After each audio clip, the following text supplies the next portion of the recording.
कायद्याचा बालेकिल्ला नाशिक जिल्हा, कायद्याचा बालेकिल्ला नाशिक जिल्हा, कायद्याचा बालेकिल्ला नाशिक जिल्हा, कायद्याचा बालेकिल्ला नाशिक जिल्हा, कायद्याचा बालेकिल्ला नाशिक जिल्हा, कायद्याचा बालेकिल्ला नाशिक जिल्हा, कायद्याचा बालेकिल्ला।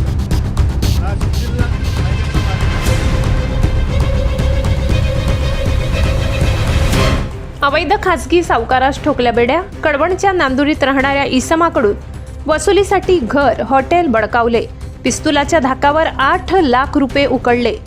3 लाखांचे कर्ज घेतलेल्या एका हॉटेल व्यावसायिकाला धमकावून त्याचे वडिलोपार्जित घर बळजबरीने बळकावून घेत 8 लाख रुपये उकळून 15 लाखांच्या खंडणीसाठी अवैध सावकाराने पिस्तुलाचा धाक दाखवून धमकावल्याचा धक्कादायक प्रकार उघडकीस आलाय। पोलिसांनी संशयित चंद्रशेखर उर्फ पिंटू शिंदे राहणार नाशिक रोड यास बेड्या ठोकल्यात।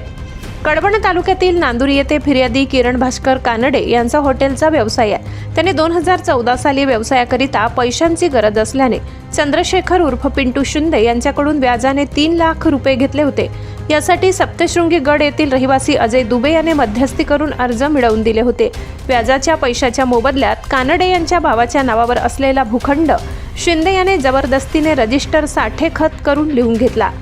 व्याजाची रक्कम वेळेवर देऊ न शकल्याने कानडे यांचे हॉटेल गौतमी व वडिलोपार्जित घर पिंटू शिंदे याने स्वतःच्या नावावर खरेदी खत करून घेतले। या प्रकरणी उपनगर पोलीस ठाण्यात सावकार संशयित चंद्रशेखर उर्फ पिंटू शिंदे व अजय दुबे यांच्या विरुद्ध अवैध सावकारी व खंडणीचा गुन्हा दाखल करण्यात आलाय। त्यानुसार पोलिसांनी शिंदे यास अटक केली आहे। संशयित शिंदे याने खरेदी खताच्या आधारे स्वतःच्या नावावर कळवण येथील अंबिका पतसंस्थेतून कर्ज काढले। त्या कर्जाची परतफेड करण्यास कानडे यांना बळजबरीने भाग पाडले होते असे फिर्यादीत म्हटले आहे। तसेच कार्यालयात बोलावून घेत कानडे यांना पिस्तुलाचा धाक दाखवून जीवे मारण्याची धमकी दिली। हॉटेल व घर नावावर करून देण्यासाठी 15 लाख रुपयांची खंडणीची मागणी करत शिवीगाळ केल्याचेही फिर्यादीत म्हटले आहे। दरम्यान नाशिक जिल्ह्यातील ग्रामीण भागात तसेच कळवण तालुक्यात अनेक अवैध खासगी सावकारांनी डोके वर काढले। या खासगी सावकारांमुळे अनेक कुटुंब उद्ध्वस्त होण्याच्या मार्गावर आहेत। तरी पोलीस प्रशासनाने कळवण तालुक्यात आपले लक्ष केंद्रित करण्याची मागणी नागरिकांनी केली आहे। मराठी केसरी न्यूज ब्युरो, नाशिक।